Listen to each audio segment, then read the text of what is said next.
Here are four things you don't want to do if you have the bedwetting condition. Number one, taking soft drinks. As someone who has a bedwetting condition, you'll be doing a lot of damage to your bladder when you continue to take carbonated and caffeinated drinks. The reason is because these drinks make your urinary system to produce more urine than necessary, and they can also inflame the muscle of your bladder. So if you're someone who bedwets, then you should cut down on your intake of soft drinks. Number two, taking beans all day. Beans is good. In fact, beans is my best food. But for a person who bedwet, taking beans back to back can be dangerous. It poses a risk of bloating and indigestion, which can actually affect the way the colon exerts pressure on the bladder, and this can make the bladder to lose control. So, if you have the bedwetting condition, you will want to control the way you take beans. In fact, you should not take beans close to your bedtime.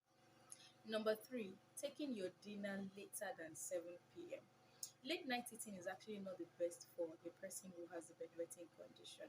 When you eat early, then your digestion also occurs early, and this helps you a great deal.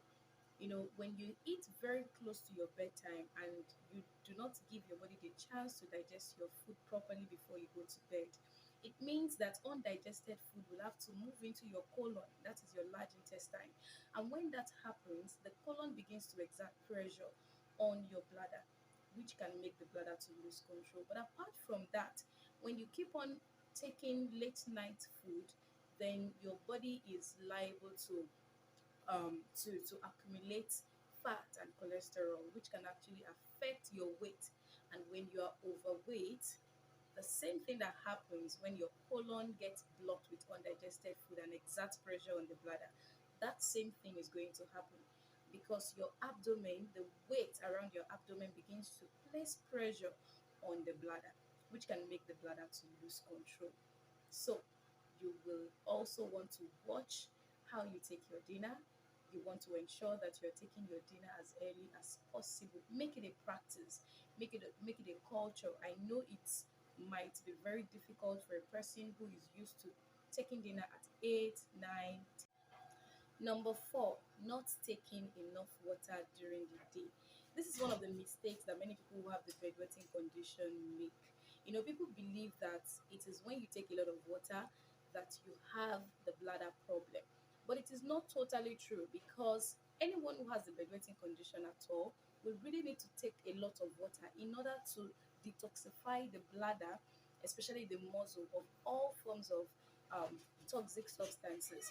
So you need to take enough water. And apart from detoxification, another thing that water helps to do is to ensure that there is easy digestion. You see that easy digestion, every bedwetter needs it. So you need to take enough water during the day.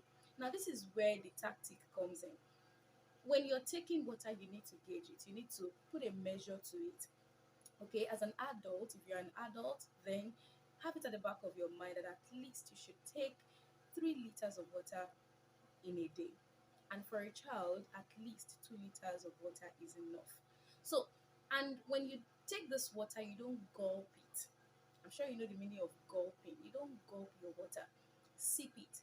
For you to maximize the water very well, for you to see the result, then you need to sip your water and not gulp it down.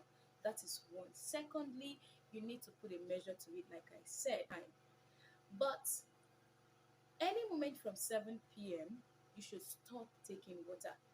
As a matter of fact, the moment you have your dinner, after your dinner, it is advisable that you should stop taking water.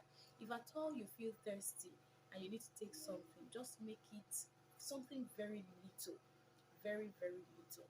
So do not think that taking water is going to affect you or that is why you bedwet every day. That is not true. You need to take enough water in order to get your bladder in shape.